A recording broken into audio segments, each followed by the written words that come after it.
been just recently rescued from Afghanistan, and now they have made it to a safe place. And we will learn about their lives, their story today, and we will learn what were the circumstances back in Afghanistan and how they feel, how they felt back there, and how they feel today. We will learn basically, simply speaking, we will learn about their lives and what the needs are, what Western world needs to know about their future, their present day challenges in their lives, their past, and how we can help them to pursue a better future. We will record this interview, we will share this, we will try to relay the message, we will try to relay what is in their hearts so that our friends there sitting within the Western Hemisphere can know what the actual situation is back in Afghanistan and what the challenges are and how we can be helpful. So Sabada and Sabada and Sabib, we really wanted to hear from you. Take your time one by one or interrupt. Don't feel that there is any pressure. We just really want to hear what is on your heart. Tell us about your family, a little bit about your background, where you were born, how you were raised, how you looked when you were being raised in Afghanistan, what were the opportunities then, and what are the opportunities now?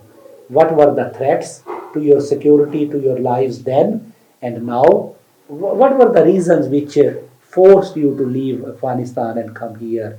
So to just start from the like introducing your family and yourself and what kind of work you did, and then talk about the situation and then talk about your dreams and challenges. So please take your time. Thank you. Actually, we are both sisters, me, Sahara and Samana. We born in Iran and we raised there in Iran. We are four sisters, one brother and my mother. My father died actually about 12 years ago. And we are just came from Iran when I was about, I think, 10 years old. I was about 10 years old when we came from Iran. Because we thought that we need to go to our own country, we need to live there, find the opportunity to study in our own country. That's why we came to Afghanistan. I was 10 years old, yeah. And when we came to Afghanistan, we started school, me, Samana, and my other sister. And I was graduated from school, then I started studying business administration. I was finishing my third chapter of my monograph as well when Taliban came to Kabul and took Kabul as well.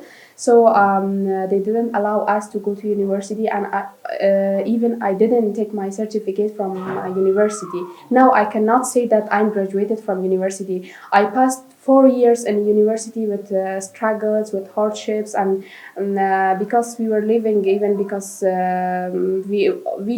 me and Samana were working. We were working in provinces because we had no mail to. My father was not with us to help us. I'm sure that you know about the culture of Afghanistan and Afghan people. That's why I just finished the university with more hardship, but I couldn't even take my certificate because Taliban came. Yeah. Well, one of the things, so you are talking about when you said that when Taliban came, you are referring to the recent takeover last year, the Yes, fall yes, of Kabul last yes, year. yes, and Okay. yeah, and I was working with the UN projects in different provinces. I was working for the women empowerment projects for the women in eastern part of Afghanistan, and also in 10 other provinces for the women who had family violences. We through our the projects and through our organization, we provided them free legal aids. Okay. So what was the organization name you worked? It was a local organization, Practical Action Development Organization. It was the name, but we were just working with the other international organization as well as joint venture for the Okay. projects. Yes, and in Kabul and other provinces. But our more focus was on other provinces because the challenges were more there on women in other provinces. So what you were doing, Samana? As my sister said that we finished our school, and in the meantime we were working outside for our family. I was the breadwinner of the family since 14 years old. and I worked part time. I was a teacher. I teach English, and I was working. I studied at school, and when I finished, I went to Kabul University. At the same time, I was also working. And after graduating from university, I started working in my own field of psychology. I was working as a social worker in the juvenile rehabilitation center with the offender children, and we were working and following up their cases, and we had a directly touch with them, and we interviewed with them. We got their issues, problems, stories, and we had the mission to find out the truth of the case. And that was the risk and challenge of the work we were doing since the Taliban came and we lost our jobs. Okay. So what you were doing? Thank you, Mr. Kalim. Friends, as I cannot speak English. Yeah, you can as say good, it in Farsi. So, as Farsi, I can speak. Yeah, you can say in Farsi, Yeah, or no, then she can translate for you. Yes. خب بسیار خوشحال هستیم که شما هستین و شما را میبینیم و صدای ما را شنیدین. قسمی که ما هم باید معرفی بکنیم خود ما را. ما یک مدتی که مهاجر بودیم از ایران آمدیم به افغانستان رفتیم. بعد از یک مدتی ما هم امیدواری خود داشتیم برای افغانستان که بتونیم درس بخوانیم، تحصیل داشته باشیم، برای آینده افغانستان برای خودمون یک چیز بسازیم. ولی آستا بعد از یک مدتی که ما داخل کابل شدیم، در کابل بودیم، شروع به درس تعلیم کردیم که حدوداً شاید 10 یا 11 ساله ما بودم. از ما که یک برادر بزرگتر بود که ما هر دوی ما مکتب میخواندیم که او برادر ما بنابر مسائلی که از قبل طالبان داشتن و ما برادر ما را کشتن. بعد از اون ما خیلی شکست خودیم به زندگی خود به خاطر اینکه بتونیم ادامه بدیم در افغانستان. ولی باز هم ادامه دادیم. Okay, we have also came from Iran. We were migrants in Iran, and since we came to Kabul, I was 10 or 11 years old, and then we went to school, and I had one another elder brother, and due to some issues, and Taliban killed my elder brother, and after that we had a lot of problems, issues about living in the city, and after that.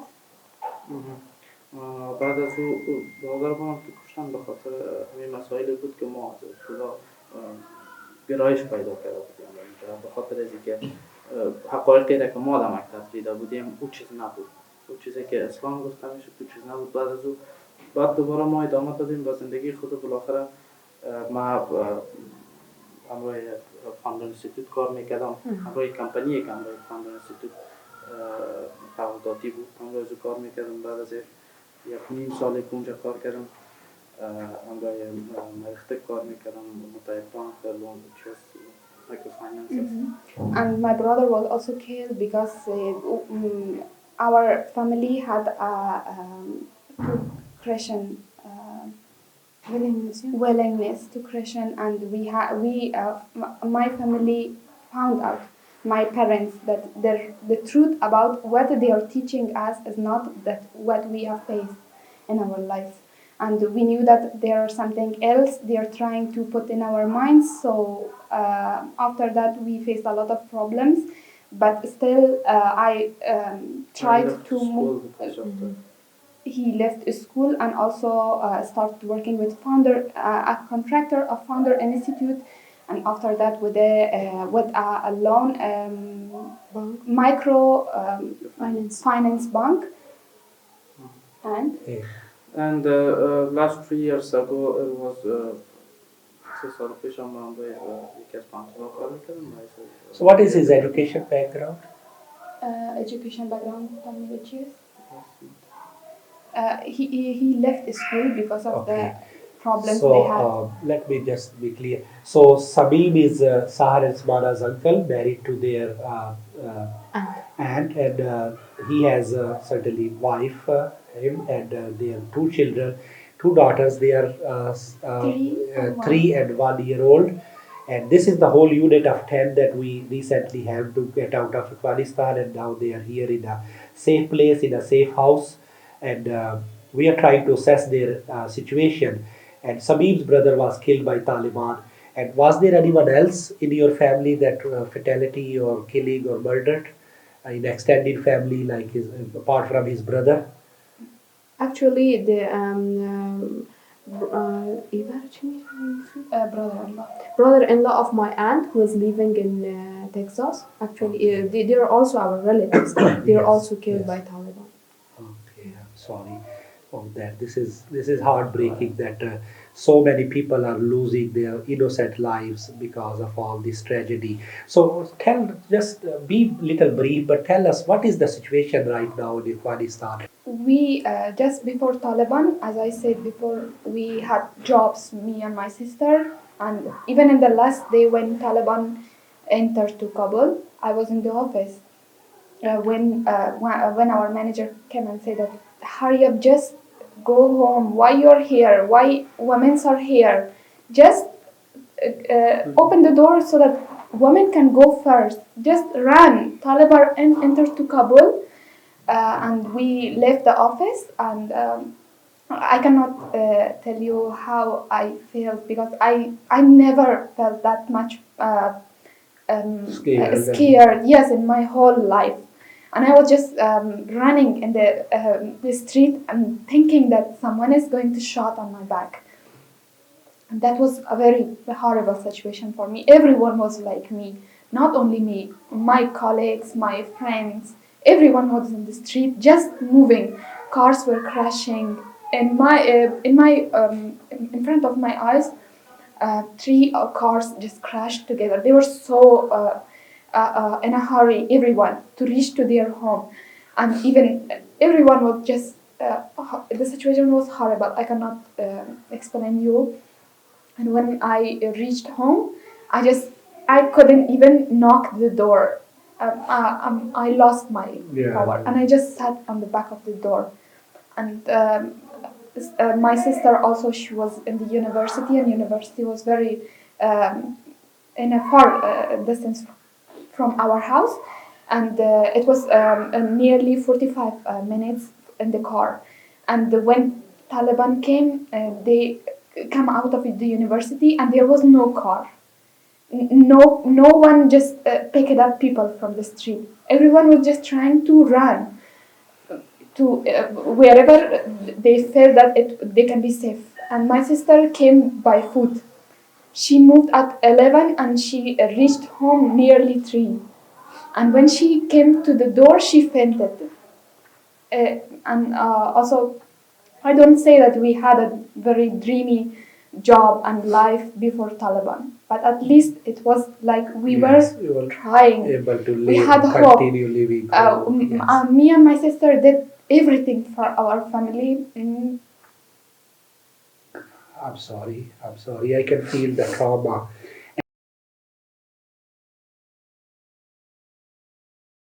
So at that time, your uncle and all of you were living together? No, we were You were living in together? separated Acha, houses. separate. Yes. But after that, you started Yes, staying yes. together? Yes, because we didn't have any male supporter. Okay. And in the first night, it was just, we were so scary, as I said. And we didn't even turn on the lights of our house. We were just waiting that hiding, someone will knock the door and ask for the male of our family. And as my mom has 4 daughters, and my brothers, our youngest member of family. So we were just sitting. No, none of us slept that night. And just after that, we decided that we have to seek somewhere so that we can have a male supporter at least, uh, so that we can live with him. Yeah, friends, it just sounds like during the time of genocide, Jewish genocide, that how they were hiding. You can just correlate to this situation. So one of your uncle is still trapped in Mazar Sharif. Actually, He was in Mazar because he studied in Mazar and worked in Mazar with U.S. Army as well, but in one of his friend's house. But after that, he just called to my elder uncle that please come and take us to Kabul because his mother-in-law was very sick. She had a heart attack. That's why my uncle bring them back to Kabul, and now he is hidden in one of my elder uncle friend's house. He is hidden there with his family, with two child and his wife. So tell me about little bit about spiritual journey. Certainly, like I was also born in a Muslim family. You were born and raised in a Muslim family. What happened? How some change happened? Samim mentioned that he started learning about Christianity. So what was the what's the story behind that? Actually, we all born in a Muslim family. We all were Muslim, but I'm sure that we all know that the humanity is first. Humanity is first, and the human beings are mostly valuable than anything else. We were all living our surrounding by the extremist people. The people just know that how to kill people, how to be a threat to the people's life, and we were just surrounding by such kind of people. And also we had a background that we were working with the foreigners, with the people who were Christians, with the people, for example, I had very interactions with them. My uncle worked with them about more than 12 years or 10 years. He was working with them. Even my father was working in other provinces with the foreigners in the with the he was working with the U.S. Army, but unfortunately, in one of his trips when he came back to Kabul, he just did in Kabul. So we didn't have any connection with those people that we can have a proof or a statement from them that my father also was working with them. That's why we just had the feeling that how can we know further about Christianity, how can we become Christian, and because we are really tired of such situation that they just know that how to be a threat to people's life, how to kill people, and this is all about being Muslim And about also, yeah. after the takeover of Taliban, we definitely saw that all of the Muslim people, Muslim countries are all silent. Yeah. They are not making any voice. There is reason And it behind was that. a very wondering situation for me that why they are not. They are saying that all of them are brothers and sisters. So if your brother and sister is killing in front of your eyes, so why you are not making any They voice? even Yeah. cross their borders. But they say that the Christians or other religions are they are our enemy. They are pagan. But those pagans are coming and helping us, Afghans. All of the countries who took the migrants who had the flights to from If there is Kabul, any good being done in this world, is done by Western world and most of the it was a Christians. question for us. And, What is their religion? What is their thought? One yes or no question. What do you think? Is there hope for young girls like you in Afghanistan No. under Absolutely Taliban no. reign? No. They are not calculating us as a human. We do not exist in Afghanistan. It's a fact. They know just how to marry young girls, how to just take several wives. We are just a producer for them. We are just slaves for them. We even hear that they take married girls that their husband were not in Afghanistan in the foreign country. They take them by force and just marry with them. We hear several stories like Yes. this. They say that they are in the foreign country. How do you know they will come to you back? So, by compulsory, they marry them. And also, if you wanted to raise any voice, they say that just shut your voice because your voice is haram. You said that you have tried to contact with several organizations, nobody replied. And how do you feel about Voice of Christian and Lantern Fund and our response to you as compared to others? And do you have anything to say for Team VOC or any thoughts? Actually, I was the person in the family that I was in contacted with the. I mean, I can show you my Twitter chat. That Twitter is like something Yeah, that we you can, yeah, understand, you can yeah. reach someone. You can check my Twitter chat page that I have reached several people and I asked them that please, I'm an Afghan girl, we are family. I just People or describe, organizations? yeah, organization, people belong, Organizations. yeah, belongs to organizations, Okay. yeah. We reach them and we asking them for the help that please assist us. I'm a girl, we are a family, we are in this situation. I just describe all our situation to them, but unfortunately some of them just can you believe me or not, some of them just block me even without answering yes or no or hi or something like this. They just blocked me and didn't say anything else. And from other side they just write in their page that we are helping people, we are with people, we can understand you what's going on in Afghanistan or what's going on with people of Afghanistan, with women in Afghanistan, but they didn't do anything and even they didn't reply our messages. But when for the first time, when we reach you, your organization, and when you reply to us, believe me that on that night, on that night we couldn't sleep because we were very happy that someone replied us. Yeah, we were shocked. We were happy that someone replied us, and even we said among us that if even they do not help us, but this message create a big hope for us. I don't know, it was a different feeling for us that So, what do you think? What can be the next step?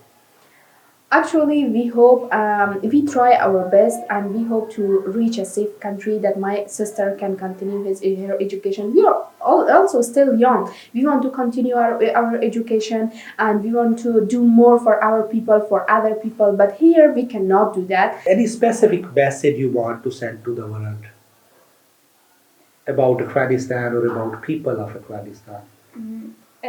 I just want to say that this is not what they're showing in the media. This is absolutely not what we are going through in our country. They are showing that everything, they are normalizing the situation. The world is forgetting about Afghanistan, especially about women and girls. But there, that's the hell for them. We just waited in the past 1.5 and few months. We were just waiting for what will happen, if we can continue tomorrow like this or not. We didn't have anything to lose. We just lost everything, each and everything. For myself in 23 years I got a lot of things. I had a lot of dreams, but I lost it in nearly one night because we didn't exist anymore. And I want the world to hear our voice because we also can do better things. We don't have the chance in our country. Actually, I want to add some things maybe here about myself. When I was working in Nangarhar with women, I was the only female in the whole project and program. I was working there, and even Taliban warned us several times. I have only also a threat letter from Taliban, and when my sister was working with the juvenile rehabilitation center, after Taliban take over Kabul, all the prisoners have released from the prison, and even one of her colleagues was kidnapped, and his family didn't know where is he. Still, And we don't know yeah, where he is. and that just his family inform other colleagues that please take care, do not share your address, your contact with anyone. And also I'm sure that you know that Taliban took my uncle and my another uncle which is living in Kabul and he is hidden. They take them for 2 nights. I think it was 17 July. It was 17 Exactly. July, yeah, for 2 nights, and they were asking different questions. We didn't know even where they will take them to and what will happen to them. Yeah, this was a very terrible time for us. And also we heard from one of relatives that at the time, I'm sure that you know Taliban were searching house by house. Yes. In one of house, two girls were living in a house, and they were coming from other provinces for studying in Kabul University. Their family was not with them. I don't know what happened to them when Taliban came and searched their house. They had their mobile mobile phones, and one of Taliban members asked her that give me your mobile, and when they showed their mobile, I'm sure we all have like I have interest in a celebrity. I like him. I want to have his pictures, videos, and something like this. We're all young and do this. When Taliban see the pictures in her phone, they asked him who is he, and she said that again he asked that is he mahram to you? She said no. Is he your brother? She said no. Your father? No. So why you keep this picture in your phone? And that girl was shocked, and she couldn't say anything. And Taliban beat those two girls, and it was a very bad day, I'm sure, for them. And after that day they left that house. I don't know where they go, because they were alone in Kabul. Their family was in other province. I don't know where they gone, but it was a very terrible story for us when we hear about that. I'm sure that some people like you are remember us, do not forget us, but we request for a word that please hear our voice. We also exist here. I'm sure that no one want to leave his or her beloved country until he or she think that something is wrong, and he or she is not safe in her own country. So please do not forget us and other Afghans.